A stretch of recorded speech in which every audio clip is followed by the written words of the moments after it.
Salut à tous, c'est BizBiz. Alors aujourd'hui l'épisode 143 du Zap Image. Comme d'habitude je vous mets des images de foot d'actualité ou des images anciennes, on en parle un peu et c'est parti. Donc la première photo, on va souhaiter un anniversaire.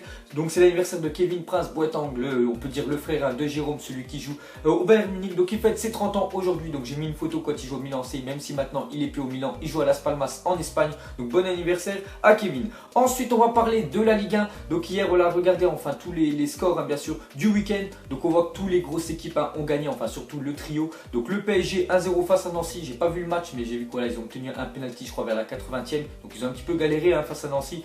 Sinon on voit que Nice ont gagné à Dijon et Monaco hier soir, voilà c'était le dernier match, donc ils ont gagné 4-0 face à Nantes, comme d'habitude Monaco ils mettent beaucoup de buts. Donc regardez tous les autres, bien sûr tous les autres résultats. On peut voir aussi que Marseille sont bien rassurés après leurs deux dernières défaites, donc ils ont gagné 4-1 face à Lorient. Et sinon voilà vous voyez bien tous les autres résultats. Ensuite on va jeter un coup d'œil rapidement au classement. Donc toujours premier Monaco à 65 points. Je sens que cette année vraiment ils vont décrocher le titre. Deuxième PSG, troisième face à l'OGC Nice. Faut pas oublier que je crois la 35e journée il y a Nice face au PSG. Donc voilà celui qui va gagner je pense entre ces deux là finira deuxième du championnat. Ensuite Lyon. Ensuite Marseille qui ont bien remonté avec leur victoire. Puis après voilà tout le reste du classement. Ensuite on va parler de Kylian Mbappé, l'attaquant monégasque, qu'il faut avouer qui est vraiment monstrueux. Donc à 18 ans et 2 mois, Kylian Mbappé est le plus jeune joueur à inscrire 10 buts en Ligue 1 sur les 30 dernières saisons. Donc voilà, avec une stat comme ça, tu vois que vraiment que l'équipe de France, ils ont vraiment un crack.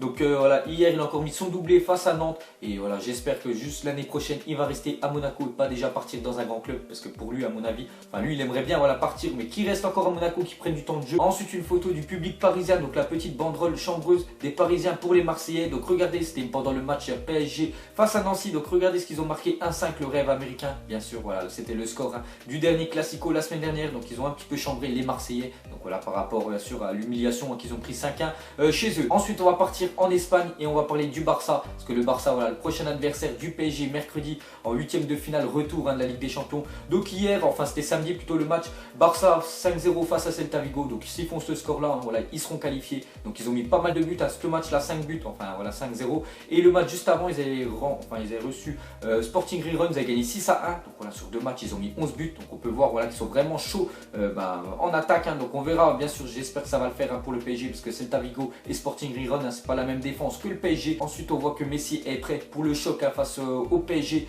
Donc déjà voilà, face à Celta Vigo il a mis 2 buts, voilà, ce qui est très bien, et 2 passes D pour Messi, voilà c'est vraiment bien. Et le Barça pour ce match là, ils vont jouer voilà, un autre dispositif, surtout ils vont jouer comme les 2 derniers matchs qu'ils ont fait en championnat où ils ont quand même mis 11 buts. Donc regardez un peu le dispositif qu'ils vont faire. Donc c'est un 3-4-3. Donc voilà, et Messi surtout il va pas être avançante droit, parce que voilà, quand au PSG, je sais pas si vous vous souvenez, il était il est droit et voilà, il n'a pas touché trop de ballons. Donc là cette fois-ci où Messi, pour lui il se sent le plus à l'aise, c'est vraiment en numéro 10. Il va essayer de prendre des ballons de loin et voilà les remonter. Donc regardez à peu près voilà tous les ballons qu'il a touchés face à Celta Vigo. Donc voilà, c'est énorme, on voit vraiment qu'il est en 10, il va toucher énormément de ballons. Donc c'est vraiment ça, je pense, où Luis Enrique il va jouer. Et il a dit voilà, on va se battre jusqu'à notre dernier souffle. Donc voilà, on s'attend à vraiment un match vraiment très rigoureux bien sûr du Barça face au PSG. Mais pour moi le PSG vont se qualifier, parce que je les vois pas. Peut-être le Barça vont mettre 2-3 buts, mais le PSG je les vois quand même marquer un but. Et s'ils marquent un but, voilà, le Barça vont devoir en mettre 6. Donc ça sera fini pour eux. Mais voilà, on a la réponse bien sûr mercredi, on a le temps d'en reparler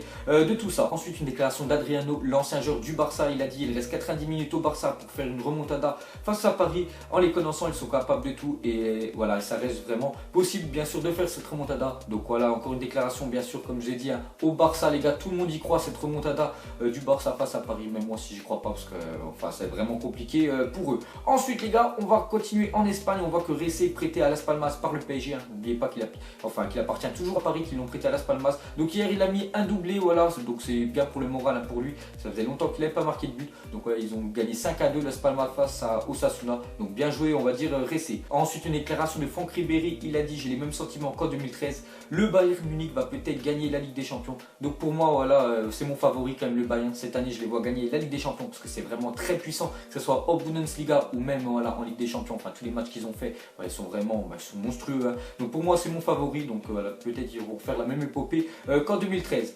Ensuite on va retourner en Espagne et on va parler de Benzema. Donc samedi il y avait Eibar face au Real Madrid et le Real quand même jouait sans Ronaldo et sans Gareth Bale. Ils ont quand même gagné 4-1 et surtout voilà, un grand Karim Benzema qui a mis un doublé et une passe décisive. Donc ceux qui jouent à FIFA Ultimate Team, normalement mercredi il sera boost. Donc Karim Benzema c'est 350 matchs avec le grand Real Madrid pour un total de 176 buts et 10 trophées. Pas mal quand même 10 trophées avec le Real et donc un but toutes les 1,9 matchs, un trophée tous les 35 matchs. Donc voilà, toutes les saisons à peu près il gagne un trophée Benzema avec le Real. Donc bonne stat bien sûr de Benzema. Ensuite regardez cette photo de Danny Welbeck et Ryan Giggs. Donc bien sûr Ryan Giggs, une ancienne légende de Manchester United, et Welbeck, avant il jouait à Manchester United, maintenant il est à Arsenal. En plus il a marqué samedi face à Liverpool. Donc regardez, en fait avant il était, Ryan Giggs c'était un pro, il est parti voir les jeunes, bien sûr les jeunes du centre de formation de Manchester United. Donc on voit voilà avant et bien sûr 10 ans après ils jouent ensemble à Manchester United. Donc c'est pour ça tous ceux qui veulent devenir pro les gars, j'espère bien sûr que vous arriverez. Ensuite une photo d'une blessure, donc tous ceux qui n'aiment pas regarder le son comme d'habitude les gars, je vous préviens toujours avant, comme ça vous pouvez avancer et voilà vous avancez, vous regardez pas. Donc tous ceux qui sont restés, regardez la précédente blessure de Lozano, milieu de terrain de Pachuca lors d'un match du championnat mexicain après une grosse semelle d'un défenseur de Tijuana. Donc regardez en fait voilà l'entaille qui s'est prise pour vous montrer que le foot des fois il y en a plein qui disent que c'est un sport de lopette, il n'y a pas de coup. Et regardez des fois voilà les entailles que tu te prends. Donc je pense il n'avait pas de protège tibia ou il était vraiment mal tourné son protège parce que lui il s'est vraiment fait quand même démonter, on peut dire le haut de la cheville. Ensuite une déclaration de Luis Suarez, il a dit Cristiano Ronaldo est un joueur phénoménal, c'est une véritable machine qui ne cesse de s'améliorer au fil du temps et qui possède une incroyable persévérance. Donc les vrais reconnaissent les vrais. Donc voilà, il a tout dit Luis Suarez, même si voilà, il s'aime pas trop, le Real plutôt, le Real et le Barça s'aiment pas trop. Voilà, il faut quand même admirer bien sûr et respecter les plus grands. Ensuite on va parler de Lukaku, l'attaquant d'Everton. Donc âgé seulement de 23 ans, Lukaku est devenu aujourd'hui le meilleur buteur de l'histoire de Everton en Première Ligue. Donc voilà, il a battu l'ancien record. Donc il a mis 61 buts quand même avec Everton à seulement 23 ans. Donc ce qui est très bien. Pour moi Lukaku les gars, c'est vraiment un joueur qui est très sous-coté, pas beaucoup de monde en parle et on va regarder les stats, déjà 61 buts pour lui seulement à 23 ans. Donc vraiment bonne performance de Lukaku et tous ceux qui jouent à FIFA Ultimate Team les gars, normalement il sera une carte record breaker, parce que quand tu dépasses un record dans ton club, tu as une carte spéciale. Ensuite regardez cette photo de Cristiano Ronaldo avec Conor McGregor, donc Ronaldo footballeur, McGregor les gars champion en UFC. Donc UFC on peut dire que c'est de la bagarre dans une cage, c'est vraiment comme on peut dire violent, mais regardez ils vont peut-être faire une petite bagarre, mais il n'y a même pas bagarre parce que Conor McGregor je pense il lui allonge une patate et Cristiano Ronaldo il a allongé. Après normal, ils font pas le même sport. Ensuite on va parler d'Antoine Griezmann qui a marqué un doublé hier dans sa 5e partie de la Liga. Donc je crois que c'est ses 100 matchs qu'il a fait avec je pense l'Atlético. Donc voilà, il a encore mis un doublé hier Griezmann. Donc voilà, qui arrête pas de marquer. C'est vrai que cette année 2017 il faut avouer qu'il est plutôt performant Griezmann. Ensuite un autre buteur qui est pour moi sous-coté un peu comme Lukaku, et lui les gars il s'agit de Belotti. Donc moi j'ai pas vous cacher les gars, Belotti je le connaissais pas avant le début de saison et cette année donc actuellement les gars c'est le meilleur buteur de Serie A. Donc il a 22 buts devant quand même Higuain qui a 19. Donc c'est pour vous dire grosse performance de Belotti, il n'a pas les mêmes joueurs derrière pour lui faire les passes, avec Torino, mais il est quand même meilleur buteur. Donc c'était quand je crois hier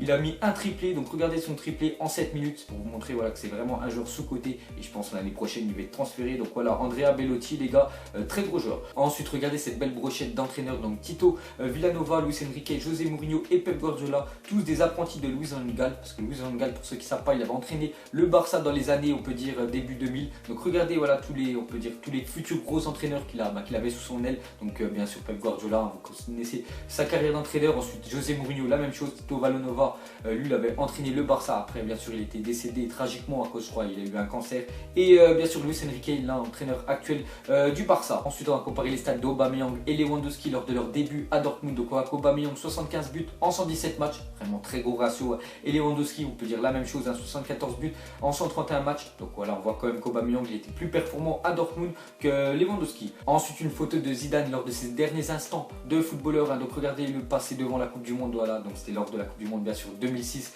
où il a été expulsé, il a même pas fini le match à cause il a mis son coup de boule face à Materazzi, parce que Materazzi à ce qui paraît il a traité sa sœur ou sa mère, donc c'est il a voulu faire sortir Zidane de son match, il a réussi, et surtout la France avait perdu bien sûr cette finale face à l'Italie. Et pour finir l'Atlético et son pouvoir à mettre dans la lumière ses attaquants. Donc regardez ces 8 gros footballeurs qui ont joué à l'Atlético, donc c'est ça, mettez-moi en commentaire pour vous lequel vous a le plus impressionné. Donc on voit toute la panoplie bien sûr des anciens joueurs de Madrid. Donc pour moi si j'en prendrais un, je prendrais quand même Falcao Militao quand il était à Atlético de Madrid. Pour moi, c'était le meilleur par rapport à tous les autres. Il était monstrueux. Peut-être après, c'est vrai qu'il a un peu fait de la merde. Après, il est parti à United et à Chelsea. Mais voilà, à Atlético de Madrid, les gars, c'était le plus fort. Donc voilà la fin du Zap Image 143. Donc si ça vous a plu, un petit like et je vous ferai l'épisode 144, bien sûr, en parlant de la Ligue des Champions. Parce que demain soir, les gars, il y a le retour de la Champions League. Allez, moi, je vous laisse à la prochaine. Ciao à tous.